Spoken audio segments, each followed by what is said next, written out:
burger Taliban group, the right-wing, transphobic, and generally reactionary group of people consisting of such individuals as Maria Buttface, Kaisar Raja, and Raja Zia Haq, among others, they claim that they have no problem with intersex people. They claim that they are fierce advocates for the rights of intersex people.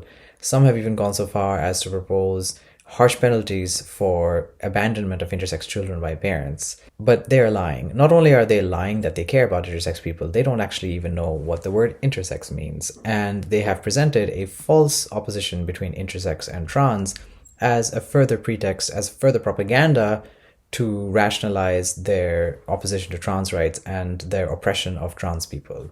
Intersex is not an alternative to being trans. It is not the opposite of trans. It's not along the same dimension as trans. The opposite of trans is cis. The opposite of intersex is endosex. A person can be trans and intersex. A person can also be cis and intersex because these are two different dimensions. Just as a person can be a man and Pakistani, for example. How is it possible to be both? Well, man is a gender, Pakistani is a nationality. They're two different dimensions, two different types of identity. Similarly, intersex and trans are along two different dimensions. They're two different kinds of identities. I think a lot of people in Pakistan, at least unconsciously, assume there are four genders: men, women, trans people, and intersex people. And this is wrong.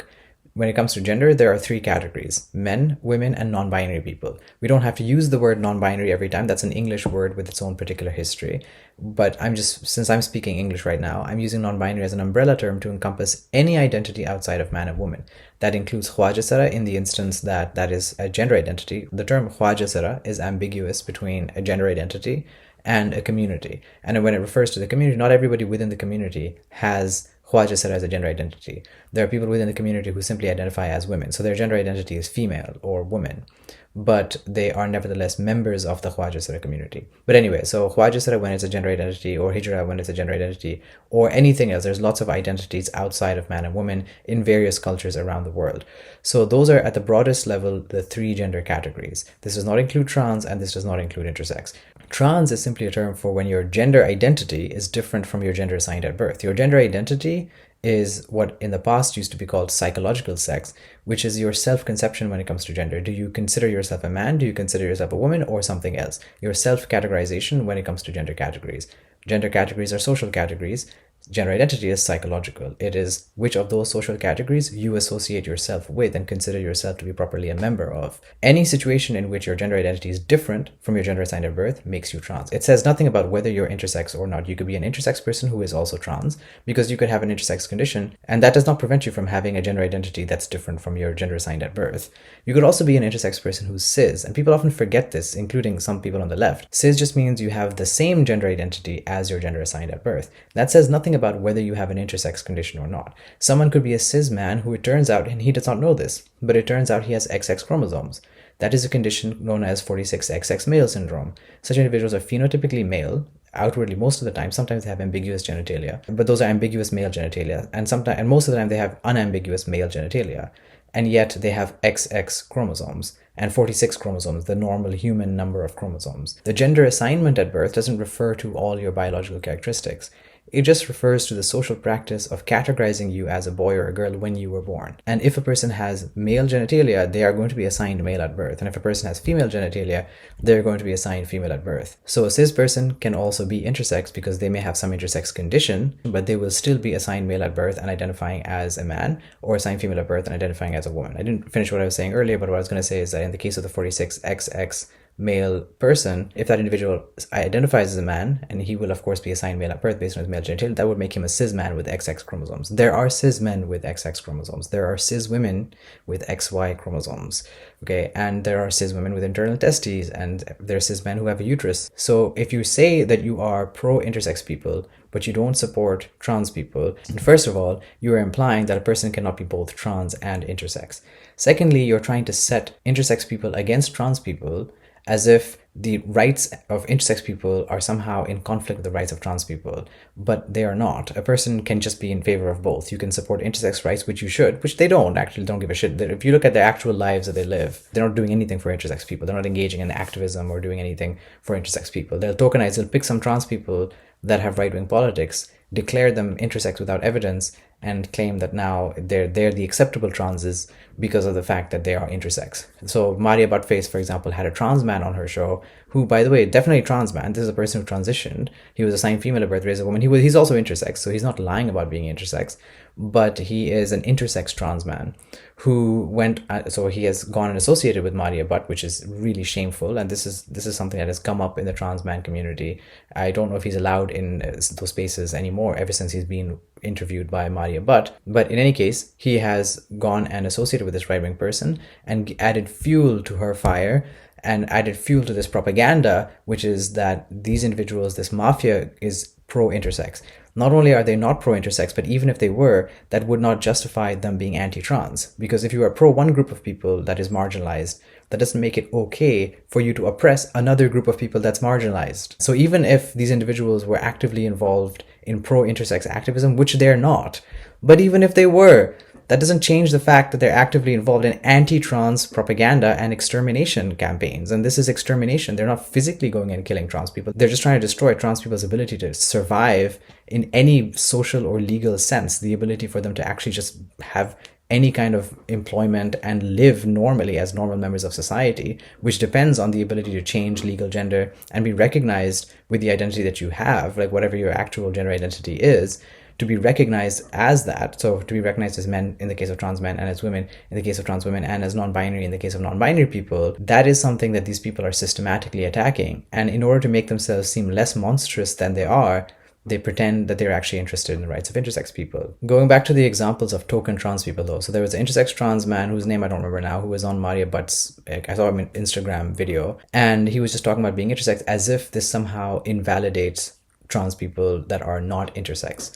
But why would it? If you have one trans man who is intersex and another trans man who is not intersex, both of them are equally trans. But why is it that the transness of the intersex trans man is somehow more acceptable than the transness of the non-intersex trans man? The idea is that they're trying to validate trans people's fundamental rights and humanity by some biological characteristic, which is a superstitious, pseudoscientific, idiotic view. And if intersex trans people have more rights than non-intersex trans people, then do intersex cis people also have more rights than non-intersex cis people?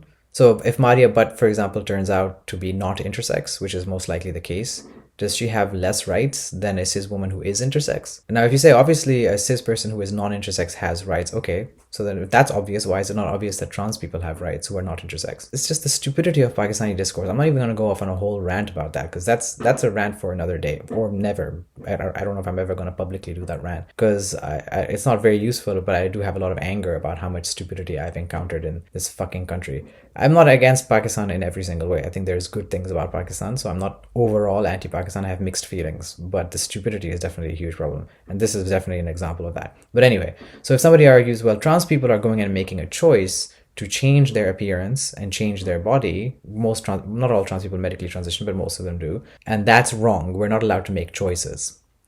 Okay.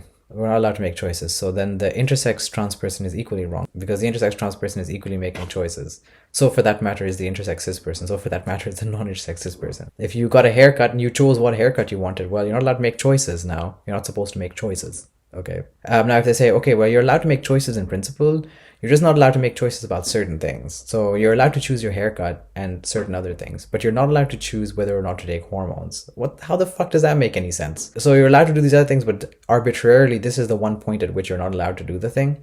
But also, intersex people do those things anyway. And so do, whether they're cis or trans, intersex trans people do those things, and intersex cis people do as well as non-intersex cis people in some cases. Right? There are cis men who are not intersex who take testosterone, for example, for different reasons, erectile dysfunction and so on. A cis man who is not intersex, who has gynecomastia surgery to have, in other words, surgery to have the excess breast tissue removed. That's wrong now? Should we ban gynecomastia surgery? Use your fucking brains. Who am I even talking to when I say that? Right-wingers don't have brains, okay? But everybody else, all the rest of you who are listening to what these assholes have to say, please do not internalize their dumbassery. Everybody has the right to self-determine their legal gender. Morally, they have that right. And they also have the right to determine what happens to their body within certain reasonable limits.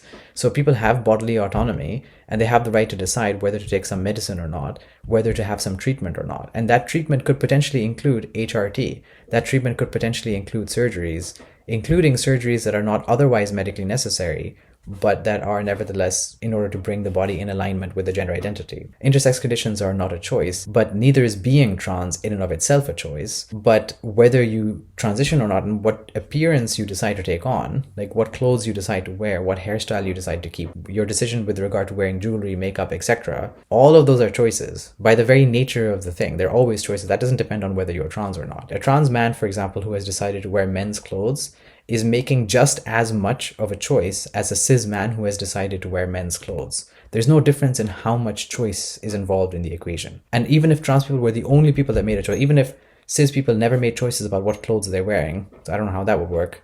I guess they're being forced to wear the clothes by somebody. That would be a horrible situation if nobody had any bodily autonomy other than trans people.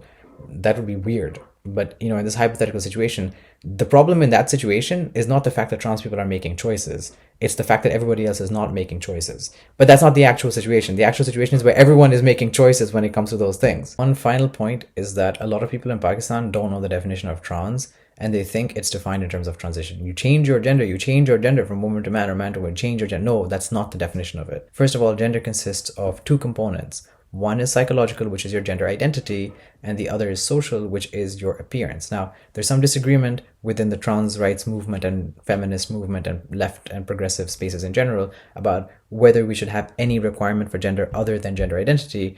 I'm of the view that there should be. I think that social presentation is the other requirement. But that's okay though, because social presentation is just defined as the socially salient expression of gender identity. When you transition, you do change your social role, but you don't change your gender identity. And so you don't change your gender completely. You only change one part of it. The other part is not something that is under your voluntary control.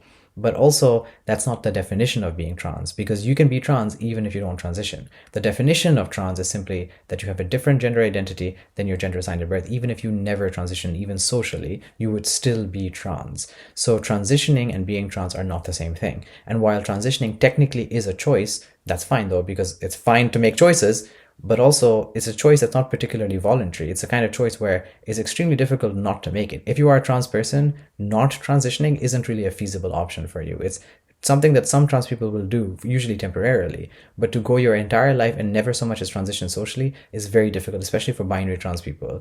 It is next to impossible. I mean, a lot of trans people put themselves in a lot of risk, right? We see this with the Khwaja Sera community in Pakistan, and the Hijra community in India, and trans people that go out on the streets, trans people that end up being sex workers out of desperation, trans people that end up being homeless, that end up being beggars, etc. Why are they in that situation? It would be easier if they just didn't transition and stayed at home with their parents. But not transitioning just isn't really an option for them. And technically it's an option because technically, physically, they could just refrain from transitioning. But it's psychologically so difficult that it isn't very voluntary. And the same thing applies to cis people, right? If you're a cis man, living as a woman is not going to be feasible for you. Even if there were some privileges or benefits that you gain from it, you would most likely rather sacrifice those privileges. You would rather be in a marginalized position to live as the gender you identify than forced to live as a gender you don't identify. Similarly, cis women could also live as men and gain some privileges, male privilege that comes with that in a patriarchal society like Pakistan. But why do cis women not transition? I mean, there's so many cis women, approximately 50% of the population are cis women. Why do they still exist? Why have they all not become trans men or transitioned and lived as men? Because you don't have a choice about what your gender identity is, and because you generally want your social role to match your gender identity. And that's just as true for trans people as it is for cis people.